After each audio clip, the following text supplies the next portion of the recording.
Hello student, in the last class we discussed about the atomic orbitals, main shells divided into subshell SPDF, and subshells are again divided into orbitals. तो subshell को फिर से divide करोगे तो क्या बन जाते हैं ऑर्बिटल्स, और कितने कौन से सबशेल में कितने ऑर्बिटल्स होते लास्ट क्लास में आपने पढ़ा था. दैट इज डायरेक्टली आप बता सकते हैं by using this formula 2l+1. Her main subshell में कितने ऑर्बिटल्स रहेंगे. जैसे एस सबशेल के लिए एल की वैल्यू 0 है तो 0 × 2 कितना आएगा 0 + 1 1 आंसर. तो s subshell contain only one orbital, that is s orbital.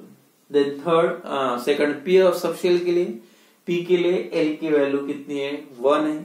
1 × 2 2 + 1 3 and therefore p subshell contain 3 orbitals. या d subshell में 5 orbitals होते हैं, या ये f subshell में 7 orbitals. Number of orbitals present in the subshell is equal to 2l+1 last class में होता. अब हर ऑर्बिटल का शेप कैसे रहेगा, और वो जो शेप डिपेंड करता है on the basis of their orientation. Orientation का मतलब है न्यूक्लियस के अराउंड में, मतलब जो पॉजिटिव न्यूक्लियस होते हैं उसके सराउंडिंग में उसका ओरिएंटेशन कैसे रहेगा. तो उसी के बेसिस पे जो, and that again totally depends on, और वो किस पे डिपेंड करेगा, हर ऑर्बिटल का शेप क्या रहेगा, that depends on the values of quantum number. तो सबसे पहले नंबर 1 कौन से orbital, S orbital. Shape of S orbital, S orbitals का शेप कैसे होगा. तो सबसे पहले the values of quantum numbers for S orbital, और यहाँ पे जो मेन क्वांटम नंबर्स की वैल्यू हो ना आपको, azimuthal quantum number and magnetic दोनों के बेसिस पे. तो एस ऑर्बिटल के लिए आपको पता है L is equal to 0. L की वैल्यू कितनी होती है एस ऑर्बिटल के लिए 0, and M is equal to, मतलब मैग्नेटिक क्वांटम नंबर की वैल्यू कितनी आएगी, जो फार्मूला है 0 2 मतलब -L2 + L through 0. तो 0 है मतलब एक ही वैल्यू रहेगी, दैट इज ओनली 1 0. तो ये जो नंबर्स है वैल्यू, L की वैल्यू 0 है तो M की भी क्या रहेगी 0. एक ही नंबर ऑफ वैल्यूज 0 है लेकिन नंबर कितने 1, एक ही वैल्यू. तो इसका मतलब ये है, ये जो क्वांटम नंबर इसका दूसरा नाम ओरिएंटेशन क्वांटम नंबर, मतलब अरेंजमेंट कैसे होता है वो बताता है क्वांटम नंबर. तो as the value of m is 0 मतलब only one value, as m has only one value, therefore s orbital has only one orientation. मतलब s ऑर्बिटल का ओरिएंटेशन एक ही टाइप का होता है. अब वन टाइप ऑफ ओरिएंटेशन का मतलब क्या है, अरेंज करना है एक ही टाइप से. अब एक टाइप का अरेंजमेंट कैसे करोगे, अब दो टाइप का पूछा तो आपको अपोजिट साइड में रखो. ये इधर ये सेंटर, ये सेंटर से अपोजिट, मोस्ट स्टेबल अरेंजमेंट कौन सा रहेगा, अपोजिट साइड. 3 आते हैं तो ट्रायंगल बनेगा, या 4 आते हैं तो स्क्वायर. इस टाइप से मतलब मोस्ट स्टेबल अरेंजमेंट कौन सा बनेगा. अब यहाँ पे ओरिएंटेशन अरेंजमेंट न्यूक्लियस के अराउंड में कौन सा है, एक ही, मतलब number of values is equal to 1. Value 0 है लेकिन कितने वैल्यूज है, एक ही वैल्यू है. अगर एक वैल्यू आती है तो एक ही ओरिएंटेशन है. Therefore S orbital is spherically symmetrical, means it has a spherical shape, जैसे स्पीयर बॉल जैसे. Spherical in shape, spherically symmetrical, it has a spear-like structure and that is a non-directional in nature. Non-directional कोई भी एक particular axis की तरफ direct नहीं होगा. तो इसी के बेसिस पे एक ही वैल्यू है, and therefore S orbital has a spherical shape. ये एक्सिस अगर देखोगे तो कोई भी पर्टिकुलर एक डायरेक्शन में नहीं जा रहा, तो that is a shape of S orbital is a spherical. बस इतना याद रखो, एस ऑर्बिटल का शेप कैसे होता है, स्फेरिकल शेप होता है. But again the value of n increases, quantum number principal level की, और जैसे जैसे एल की वैल्यू एन की वैल्यू बढ़ती तो आप लिखते कैसे, n is equal to 1s first level, second level में 2s, then 3s 4s 5 like this. और जैसे वैल्यू ऑफ n बढ़ रही, n की वैल्यू 1 है, n की वैल्यू 2 है, 3 है, तो शेप मतलब size and energy of that s orbital is also increase. तो सबसे बड़ा कौन सा होगा 4s, या उससे थोड़ा छोटा कौन सा होगा 3s. तो इस टाइप से, और जो अरेंज करना है ये 1s का स्ट्रक्चर है, वन स्पीयर। अब अगर 2s का निकालना है तो ये न्यूक्लियस आप ऐसे निकाल सकते, ये हो गया 1s और उसके सराउंडिंग में दूसरा। अब देखो ये है 2s, ये कौन सा होगा 2s। अब जैसे 2s की साइज बढ़ गई, 1s की साइज छोटी है और उससे बड़ी कौन सी रहेगी 2s की। या 3s निकालना है न्यूक्लियस, ये हो गया 1s, ये हो गया 2s और तीसरा कौन सा होगा, ये हो गया 3s। तो 1s 2s 3s। तो 3s सबसे बड़ा है, मतलब energy and size of s orbital increases सबसे ज्यादा किसके, सबसे ज्यादा मतलब 5s होगा तो उससे भी ज्यादा रहेगा 4s, then 3s 2s and 1s। तो ये shape of s orbital sphere क्यों है, तो उसका रीजन क्या है, why s orbital have a spherical shape, तो उसका रीजन क्या है, because the values of quantum number की वैल्यू 1 है, मतलब number of values of quantum number 0 है लेकिन नंबर ऑफ वैल्यूज 1 है। अगर एक वैल्यू 1 आती है तो उसका मतलब है ओरिएंटेशन एक ही टाइप का है, और जब एक ही टाइप का ओरिएंटेशन होता है तो अरेंजमेंट एक ही टाइप का अरेंज करना है तो उसको कैसे बनाओगे, स्फीयर बनाओगे, and therefore s orbital has a spherical shape। Then number 2, shape of p orbitals। अब p ऑर्बिटल का शेप क्या रहेगा, फिर से वही वहां से स्टार्ट करोगे, p orbitals।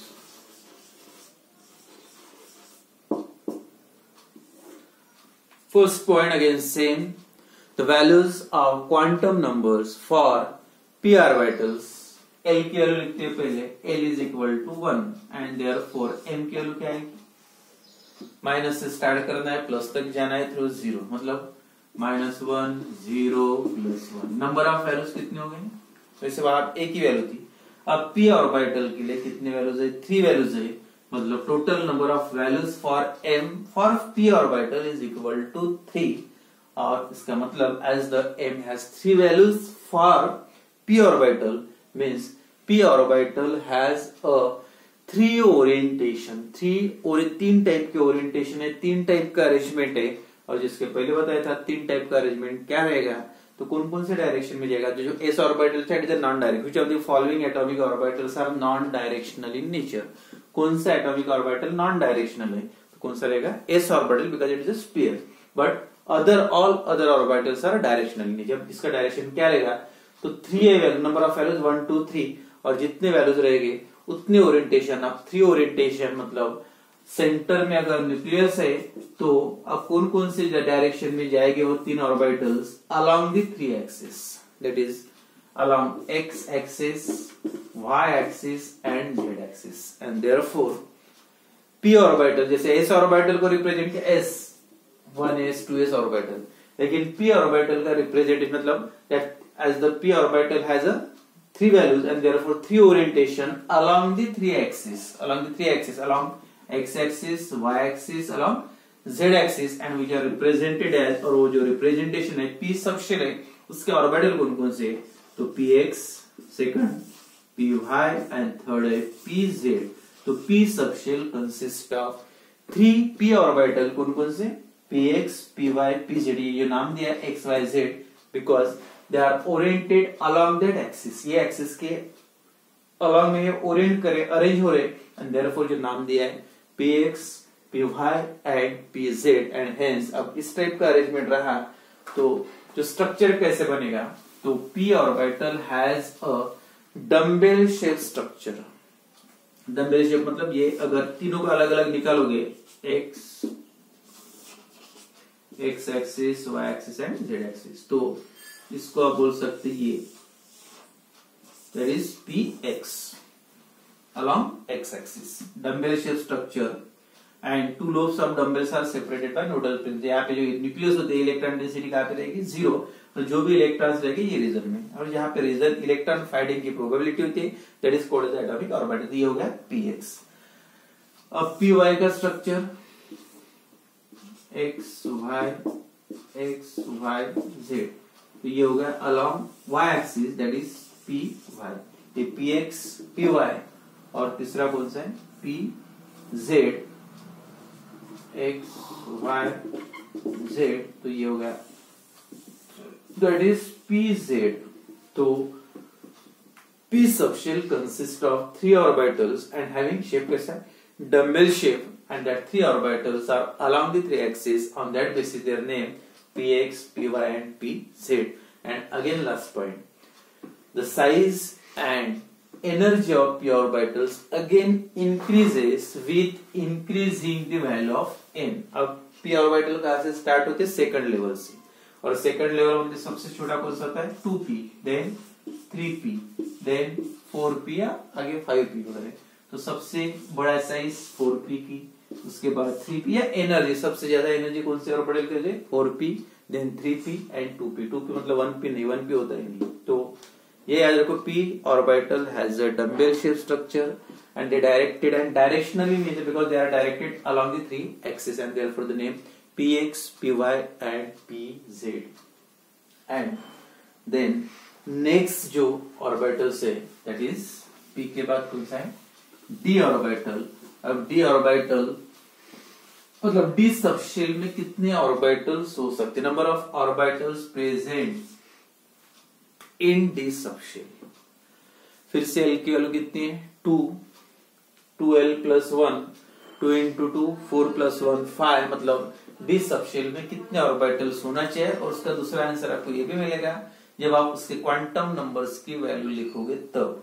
The values of quantum numbers for d orbitals. अब डी ऑर्बिटल्स के लिए क्वांटम नंबर की वैल्यू फर्स्ट एल की वैल्यू कितनी है 2, then m -2 -1 0 +1 and +2। Number of values 1 2 3 4 5। अब 5 वैल्यूज है तो उसका मतलब 5 वैल्यूज है तो d orbital as the m has 5 values for d orbital and therefore d orbital has d subshell has a 5, d orbital has a 5 orientation which are represented at d orbital कौन कौन से, जैसे p orbital px, py and pz, वैसे d orbitals का representation है dxy,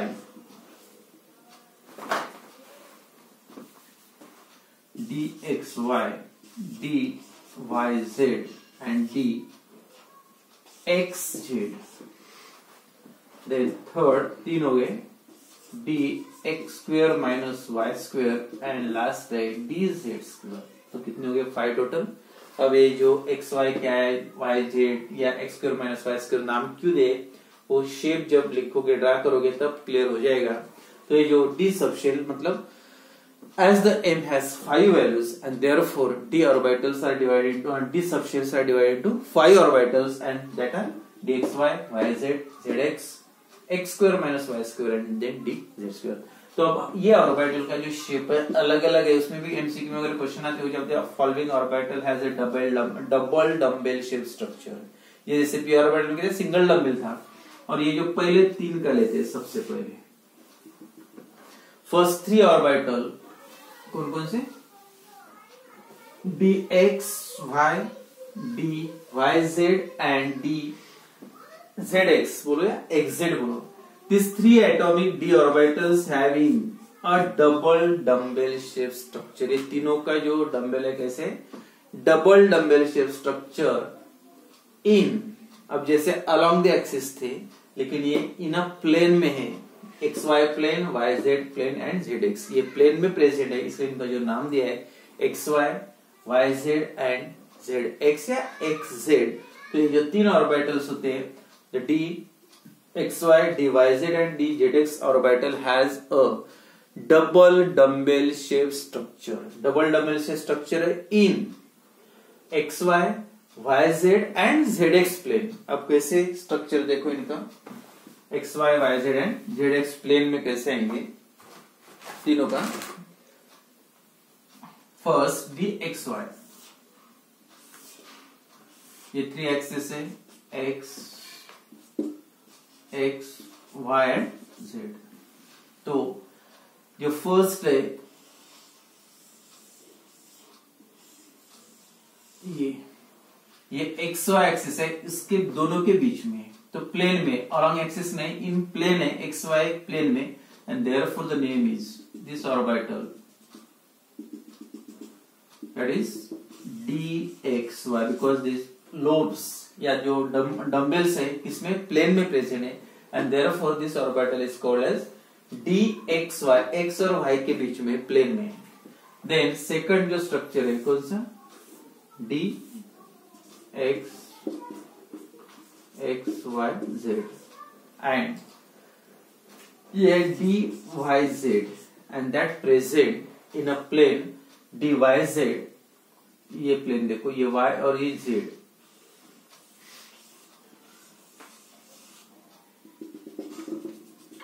that present इन कौन से plane में yz प्लेन में and therefore this d orbital is called as dyz orbital. ये xy प्लेन yz प्लेन और जो तीसरा है xyz that present in dxz या zx। तो इसका क्या रहेगा x, ये x और z और ये दोनों के बीच में मतलब एक्चुअली ये अलोंग द एक्सिस नहीं है, एक्सिस y ऐसे होते हैं, ये दोनों के बीच में। तो this orbital is called as the dxz। तो तीनों का जो शेप है हैज मतलब double dumbbell shape structure in xy yz and zx plane में, they are not along the axis in the plane और तीनों का तीनों डबल डम्बल है, याद रखो। एंड इसके बाद में जो है dx square minus y square and dz square जो है वो नेक्स्ट क्लास में